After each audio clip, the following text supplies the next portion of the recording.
घर में सब 9 to 5 जॉब से ही आते हैं, तो मैं 9 to 5 समझ के ही रोज बैग लेके ऑडिशन देने जाती थी कि मेरा 9 to 5 जॉब है, सुबह जाना है। मैं बहुत दूर रहती थी अंधेरी से, तो मैं चर्च गेट से ट्रेन लेके फिर अंधेरी वो 45 मिनट्स की ट्रेन जर्नी और क्या, और फिर मैं आती थी और फिर ऑडिशंस दे रही हूँ, कभी इधर उधर खाना खा लिया, अपना टिफिन बॉटल सब लेके आती थी।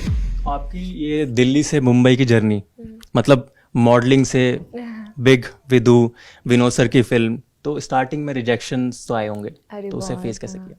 अगर आप दूसरे सिटी से आते हैं ना, तब आपको कुछ भी आइडिया नहीं होता। अगर आप स्टिल बॉम्बे के हैं ना, आपको फिर भी काफ़ी हद तक पता होता है कि यार इतना बुरा नहीं है जितना लोग बोलते हैं।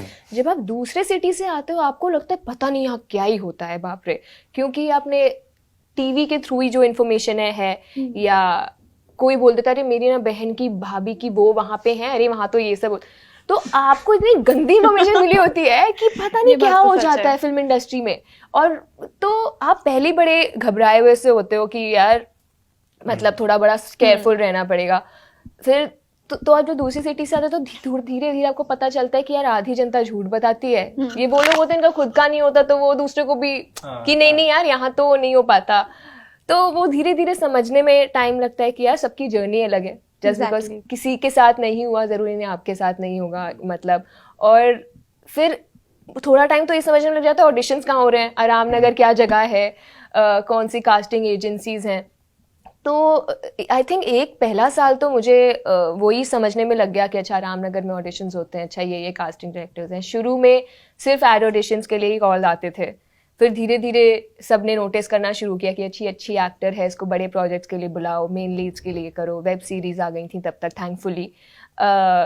तो लग गया था 1 साल 2 साल करने में। मेरे को एड ऑडिशंस में बड़ी प्रॉब्लम हुई है, क्योंकि मैं मास्टर्स करके आई हूँ, मैं बहुत ही ऐसे एकेडमिकली इंक्लाइंड फैमिली से, मेरे घर में सब 9 to 5 जॉब से ही आते हैं, तो मैं 9 to 5 समझ के ही रोज बैग लेके ऑडिशन देने जाती थी कि मेरा 9 to 5 जॉब है, सुबह जाना है, ऑडिशन देने हैं, एड्स जितने हैं और फिर रात में आ जाना है।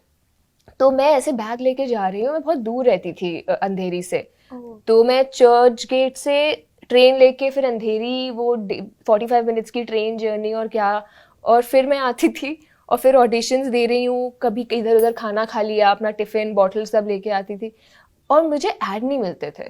मैंने इतने, हम तो किसी उसकी लिमिट नहीं है, पता नहीं कितने हजार ऐड ऑडिशंस दिए होंगे, मैंने ऐड करे हैं 2 बॉम्बे में शायद।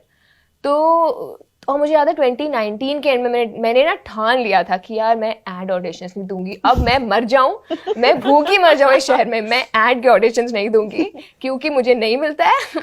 और फिर मैंने उसके बाद से आज तक ऐड ऑडिशंस नहीं दिए। उसके बाद चाहे मुझे मेरे मैनेजमेंट ये बोला अरे director is calling you directly, मैंने कहा नहीं मैं दूंगी ही नहीं, अब मैं दूंगी ही नहीं, अब खत्म हो गया। तो तब से मैंने ऐड ऑडिशंस ही नहीं दिए। तो यार रिजेक्शन तो यार it's a part and parcel of this career, आप ये मान के ही चलिए कि आसान तो नहीं होगा।